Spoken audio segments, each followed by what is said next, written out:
दिवाळी म्हटली की सगळ्यांच्या घरामध्ये हुरहुर लागते ती फराळ बनवायची। तर फराळामध्ये वेगवेगळे पदार्थ बनवले जातात। बरेचसे पदार्थ हे मैद्यापासून बनवले जातात आणि ते जास्त करून तळणीचे पदार्थ असतात, जसे की करंजी, शंकरपाळे असे अनेक पदार्थ मैद्यापासून बनवतात। आजच्या व्हिडिओमध्ये मैद्याचं सेवन केल्यामुळे आपल्या शरीरावर त्याचे काय दुष्परिणाम होऊ शकतात, जर मैद्याचे पदार्थ बनवायचे असेल तर काय काळजी घ्यावी याबद्दलची माहिती बघणार आहोत। तेव्हा व्हिडिओ शेवटपर्यंत नक्की पहा। नमस्कार, मी डॉक्टर सविता लांजेवार। माझ्या YouTube चॅनलमध्ये तुम्हा सर्वांचं पुन्हा एकदा स्वागत आहे। मैदा जेव्हा आपण मैदा विकत आणतो तेव्हा त्याच्यावर व्हीट फ्लावर म्हणजे गव्हाचं पीठ म्हणून लिहिलेलं असतं, परंतु त्यामध्ये गव्हाचे अगदी 3% एवढेच गुण शिल्लक असतात। कारण की जेव्हा मैदा तयार केला जातो तेव्हा गव्हामधील 97% फायबर्स आणि मिनरल जे काही न्यूट्रिएंट्स असतात ते काढले जातात आणि मग मैदा तयार होतो। तसेच मैदा पांढरा शुभ्र दिसण्यासाठी त्यामध्ये ब्लीचिंग एजंट अशी केमिकल्स देखील ऍड केले जातात। त्यामुळे आपल्याला मैदा हा एकदम पांढरा शुभ्र दिसतो आणि एकदम चिकना लागतो। इंग्लिश मध्ये यालाच रिफाईंड फ्लावर म्हणजे तो इतका फाईन असतो की आपले आतडे देखील त्याला व्यवस्थितरित्या पचवू शकत नाही। म्हणून ह्या मैद्याचे जर तुम्ही वारंवार सेवन करत असाल तर त्याचे काय दुष्परिणाम आपल्या शरीरावर होऊ शकतात हे जाणून घेणं गरजेचं आहे। भारतामध्ये बरेचसे स्नॅक्स, जवळपास 70% स्नॅक्स हे मैद्यापासून तयार केले जातात। तसेच जे काही फास्ट फूड असतात त्यामध्ये सुद्धा मैद्याचा वापर केला जातो, जसे की समोसा, कचोरी, वडापाव मधला जो पाव असतो तो, किंवा वेगवेगळे ब्रेडचे पदार्थ, या सर्वांमध्ये मैद्याचाच वापर झालेला असतो।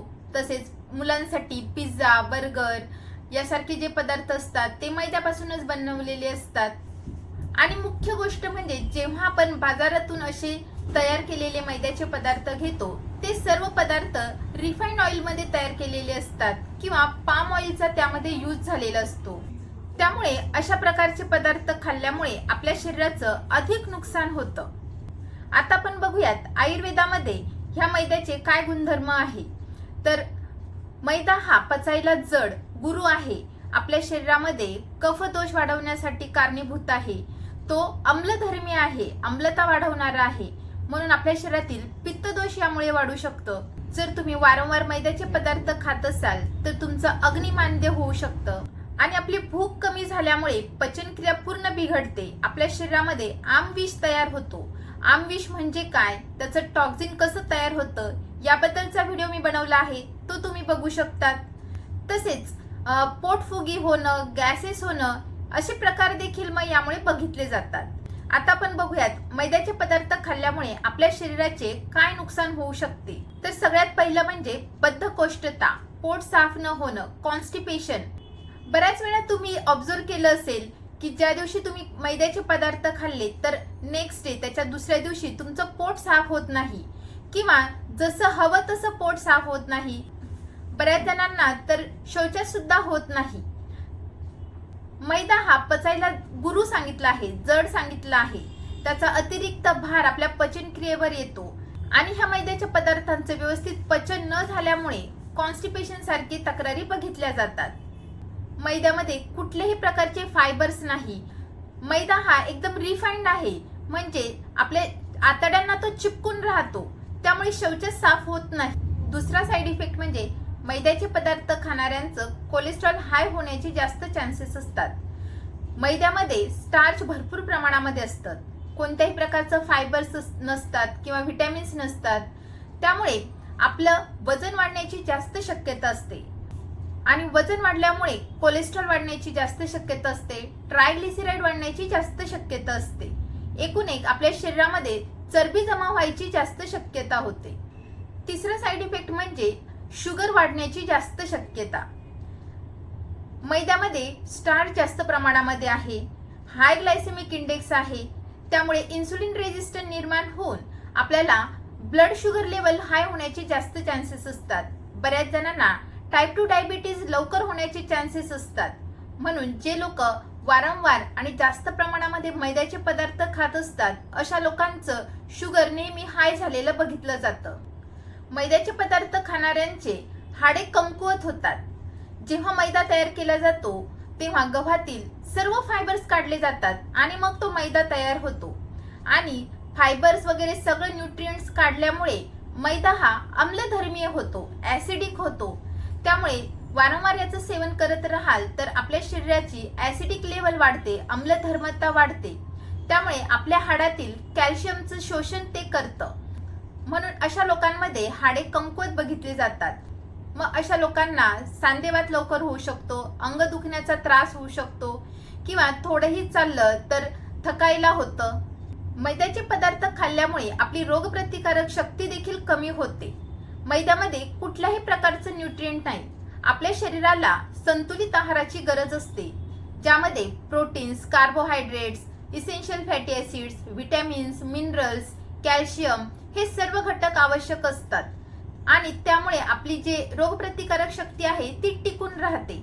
परंतु तुम्ही मैद्याचे पदार्थ खात राहाल ज्यामध्ये कुठल्याही प्रकारचं न्यूट्रिएंट व्हॅल्यू नाही, फक्त स्टार्च आहे, जे आपल्या शरीराचं कुठल्याही प्रकारचं पोषण करत नाही, फक्त पोट भरण्याची फिलिंग देतं आणि चवीला चांगलं आहे म्हणून आपण ते जास्त प्रमाणामध्ये खातो.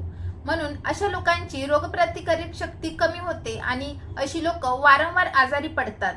मैद्याचे पदार्थ खाणाऱ्यांच्या शरीरामध्ये इन्फ्लॅमेशन होण्याचे जास्त चान्सेस असतात, कारण की मैद्यामध्ये कुठले न्यूट्रिएंट घटक नाही आणि मैदा हा स्वतः इन्फ्लॅमेशन करणारा घटक आहे. त्यामुळे आपल्याला वेगवेगळे हेल्थ इश्यूज होऊ शकतात. यामध्ये हार्ट डिसीज देखील आलं, त्यामध्ये हाय ब्लड प्रेशर होणं, तसेच काही कॅन्सर देखील होऊ शकतात, कारण की मैद्यामध्ये क्लोरीन नावाचा गॅस सोडला जातो. त्यानंतरचा साईड इफेक्ट म्हणजे दातांचे आरोग्य बिघडणे. तर मैद्याचे पदार्थ खाल्ल्यामुळे आपल्या दातांचं आरोग्य बिघडतं. मैदा हा चिकट पदार्थ आहे. बऱ्याच वेळा तो खाताना किंवा त्याचे पदार्थ खाताना आपल्या दाताला ते चिपकून राहतात आणि बऱ्याच वेळा मैद्याचे पदार्थ खाल्ल्यानंतर ब्रश न करणं किंवा चूळ न भरणं, त्यामुळे ते मैद्याचे पदार्थ कण दातामध्ये तसेच अटकून राहतात आणि त्यामुळे आपले दातांची हेल्थ खराब होते, दात किडण्याची शक्यता असते. मैद्याचे पदार्थ हे आतड्यांसाठी देखील अतिशय घातक आहे. जसं मी आधी सांगितलं, मैदा हा गुणाने अगदी चिपचिप आहे, चिपकून राहणारा आहे. त्यामुळे मैद्याचे पदार्थ खाल्ल्यामुळे ते आपल्या आतड्यांना देखील चिपकून राहतात, पोट साफ होत नाही किंवा शौचास होताना कळ मारावी लागते किंवा शौचास चिकट होते, फ्लश केल्यावर एकदा शौचास आतमध्ये जात नाही. मग बघा आपल्या आतड्यांचे काय हाल होत असतील. त्यामुळे आपल्या आतड्यांना चिपकून राहिलेला हा मैदा बरेच दिवस, बरेच महिने किंवा बरेच वर्ष तसाच तो पडून राहतो आणि त्यामुळेच आपल्या शरीरामध्ये आमदोष तयार होतो, आमविष तयार होतं आणि एकदा की आमविष तयार झालं की बरेचसे व्याधी आपल्याला जडू शकतात. मैद्याचे पदार्थ खाल्ल्यामुळे ब्रेन डेव्हलपमेंट देखील मंद होते. जर तुम्ही आपल्या लहान मुलांना वारंवार मैद्याचे पदार्थ खाऊ घालत असाल तर त्यांची ब्रेन डेव्हलपमेंट ही व्यवस्थित होत नाही, शारीरिक विकास व्यवस्थित होत नाही, तसेच मानसिक विकास देखील व्यवस्थित होत नाही. त्यांची धृती, स्मृती ही इतर मुलांपेक्षा कमी असते, कारण की मैद्याचे पदार्थ हे गुणाने जड आहे, गुरू आहे, पचले व्यवस्थित जात नाही, तसेच त्यामध्ये कुठल्याही प्रकारची न्यूट्रिएंट व्हॅल्यू नाही. त्यामुळे फक्त पोट भरण्यासाठी तुम्ही आपल्या मुलांना जर बिस्किट वगैरे खाऊ घालत असाल, ब्रेड देत असाल, ब्रेड जॅम किंवा पिझ्झा, बर्गर असे पदार्थ वारंवार खाल्ल्यामुळे त्या मुलांचा शारीरिक आणि मानसिक विकास देखील होत नाही. आता आपण बघूयात मैद्याचे पदार्थ खाल्ल्यामुळे इतके साईड इफेक्ट्स होत असतील तर आपण त्याच्यासाठी अजून कोणता ऑप्शन यूज करू शकतो. तर यासाठी तुम्ही गव्हाच्या पिठाचा वापर करू शकता, बाजरीचा, ज्वारी, नाचणी किंवा ओट्सचा वापर करू शकता, चण्याच्या डाळीचा वापर करू शकता. या सर्वांमध्ये भरपूर प्रमाणामध्ये फायबर्स आहेत, न्यूट्रिएंट व्हॅल्यू आहे, प्रोटीन्स भरपूर प्रमाणामध्ये आहेत. त्यामुळे आपल्या शरीराचा विकास होण्यासाठी चांगला आहे, तसेच आपली पचनक्रिया व्यवस्थित राहण्यासाठी देखील अतिशय उत्तम आहे. आणि जर तुम्हाला सणासुदीच्या निमित्ताने किंवा कुठल्या कारणांमुळे मैद्याच्या पदार्थाचा वापर करायचाच असेल तर काय काळजी घ्यावी. जर तुम्ही मैद्याचे पदार्थ तयार करणार असाल तर प्रत्येक मैद्याचे पदार्थ तयार करताना त्यामध्ये गाईचं तूप घालायला विसरू नका. जर गोड पदार्थ करत असाल तर त्यामध्ये गाईचं तूप घाला, तसेच विलायची घाला.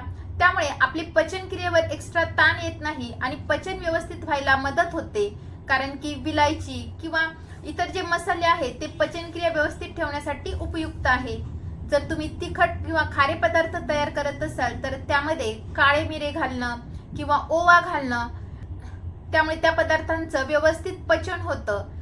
तसेच तुम्ही मैद्याचे पदार्थ तळण्यासाठी थोड्या प्रमाणामध्ये तेल वापरा, कारण की वारंवार तेल वापरल्यामुळे सुद्धा त्याचा साईड इफेक्ट आपल्या शरीरावर होतो.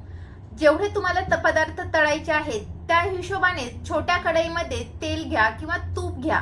वारंवार त्या तेलामध्ये किंवा तुपामध्ये तळण होणार नाही याची काळजी घ्या. मैद्याचे पदार्थ सेवन करण्याआधी आपल्याला किती भूक लागली आहे त्यानुसारच सेवन करावं. जर तुम्हाला कमी भूक असेल तर कमी प्रमाणामध्ये सेवन करावं, किंवा जर तुम्हाला अजिबात भूक लागली नसेल आणि तुम्ही अशा वेळी मैद्याचे बनवलेले पदार्थ खात असाल तर त्याचा ताण आपल्या पचनक्रियेवर पडतो. पचनक्रिया बिघडून विविध आजार होण्याचे जास्त चान्सेस असतात. म्हणून जर तुम्हाला चांगली भूक असेल तरच तुम्ही मैद्याचे पदार्थ खा. मैद्याचे पदार्थ सकाळच्या वेळी किंवा दुपारी खावे, कारण की त्यावेळी आपली पचनक्रिया ही चांगली असते, भूक चांगली असते. परंतु तेच पदार्थ जर तुम्ही रात्रीच्या वेळी किंवा संध्याकाळची वेळी खात असाल तर त्याचा एक्स्ट्रा ताण आपल्या पचनक्रियेवर पडतो. कारण की संध्याकाळी आपली पचनक्रिया ही थोडीशी मंद झालेली असते आणि अशा वेळी तुम्ही असे मैद्याचे पदार्थ जे पचायला जड असतात, गुरू असतात, त्यांचं सेवन केलं तर त्यांचे व्यवस्थित पचन होत नाही. ज्या लोकांना आधीच पचनाच्या समस्या आहेत अशा लोकांनी देखील मैद्याचे पदार्थ खाणे टाळावे. ज्यांना ऍसिडिटीचा त्रास होत असतो अशा लोकांनी देखील मैद्याचे पदार्थ खाणे टाळावे. ज्यांना ऑलरेडी मलावष्टंभाचा त्रास आहे, पोट साफ होत नाही, वारंवार पोटफुगीचा त्रास होतो, गॅसेस होतात, अशा लोकांनी देखील मैद्याचे पदार्थ खाणे टाळावे. तसेच मुख्य म्हणजे ज्यांचं वजन वाढलेलं आहे अशा लोकांनी देखील मैद्याचे पदार्थ खाणे टाळावे. तर अशा प्रकारे ह्या दिवाळीमध्ये तुम्ही मैद्याच्या पदार्थांचा वापर काळजीपूर्वक करा. तसेच आपली पचनक्रिया सांभाळून मैद्याच्या पदार्थांचं सेवन करा. पुन्हा भेटूयात पुढच्या व्हिडिओमध्ये. तोपर्यंत हेल्दी खा, हेल्दी रहा, आयुर्वेदाला जवळ करा. धन्यवाद.